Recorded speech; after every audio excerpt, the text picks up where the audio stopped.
Now, this general election seems like it has really kicked into gear. Different leaders saying different things, new policies almost by the day.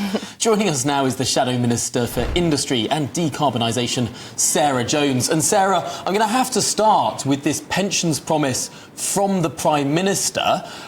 It's created a bit of a dividing line between the Labour Party and the Tory Party, because sticking to those tax threshold plans, under Labour, pensioners would be paying tax on their basic state pension, but under the Tories, they wouldn't be.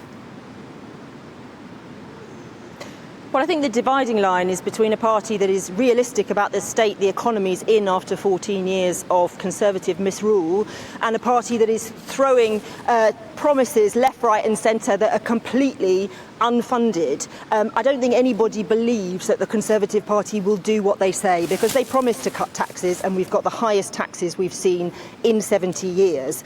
They went back on their word when it came to the pension triple lock, and we know that the economy has been sluggish, and we've suffered from a cost of living crisis that has cost people on average an extra £6,000. Hang on, Sarah Jones, the pensions triple lock just on is bills still in themselves. place. The pensions triple lock has seen that pensions rose by double digits last year. Yeah, it didn't for a year, because they changed the policy for a year during their term. But look, the pensions triple lock, let's talk about pensioners. This is incredibly important. The last Labour government, of course, brought 1 million pensioners out of poverty. We set up the winter fuel allowance, the pension credits and the free bus passes. So we have every intention of making sure that those people who've worked hard through their lives can have a decent pension. So we are sticking to the triple lock, which is really important for the life of Parliament. But what Rachel Reeves has said today, and which is right, is that we can't give unfunded commitments and do what Liz Truss did, make all these promises and then crash the economy. So we've been really clear what we will do and what we won't do, and how we'll back British business to build our economy so that we can all have more money in our pockets, and that the tax system can make sure we've got the public services we need. There's a whole wider range of things we need to do to help pensioners as well. Energy costs, we'll bring down energy costs by our net zero policies by 2030. Travel costs, we need to see a travel system that works. All of our cost of living proposals are really important for pensioners, as they are for everybody else. But just to be clear, by the end of this Parliament, under your current spending plans, pensioners will be paying tax on their basic state pension in a way they're not doing currently. Well, the government have set out a commitment that we do not believe is feasible, because they've already got a £46 billion tax bombshell in terms of how they're going to fund this cut to national insurance. How is that going to work? If you pay into national insurance, that then is directly connected to your pension at the end. So how are they going to pay for that without putting up the pension age, for example, by 5 years, which would fill the gap, or without making significant reductions in the state pension? The Conservatives are not being honest about their policies. The Labour Party is being really clear. We'll protect the pension triple lock and we'll grow the economy so that everybody can be better off. Okay.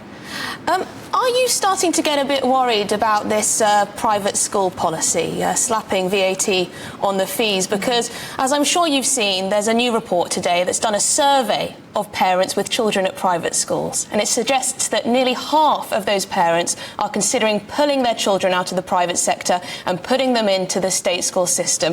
Up to 224,000 pupils could leave the private sector as a result. Is Labour going to magic up these spaces in the state system? Well, look, government is about making choices and being honest about those choices. Now, I've got 3 kids in state schools, and I see the impact that 14 years of Conservatives have had on their education, not having teachers in the right places, not having the resources that those schools need.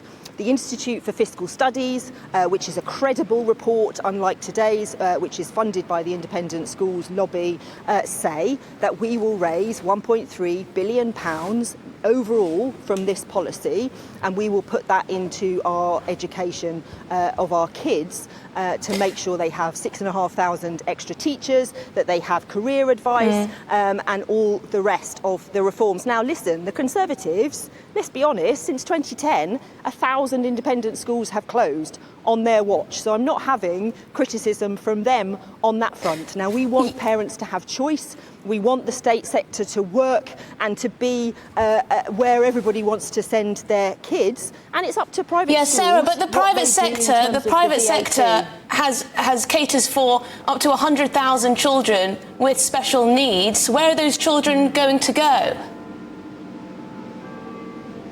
Well, this is what I'm saying. The Institute for Fiscal Studies, which is the only credible report out there, say that this policy will give us a net gain of 1.3. So you only listen to reports. So you only listen to. If you look at fees, you only listen to reports that you agree with.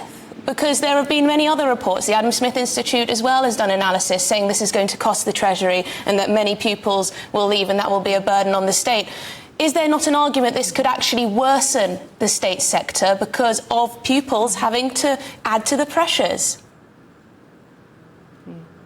So a couple of things in answer to that. The first is that private school fees have gone up way above inflation over the last 10 years and it is up to schools what they do and how much they charge. The second point is on that particular report you mentioned from the Adam Smith, don't take my word for it. Look at Sam Friedman, who is a conservative, very influential and expert in education, used to work for Michael Gove. He said that report is full of holes, the numbers don't stack up and they're not realistic and they're not based on credible facts.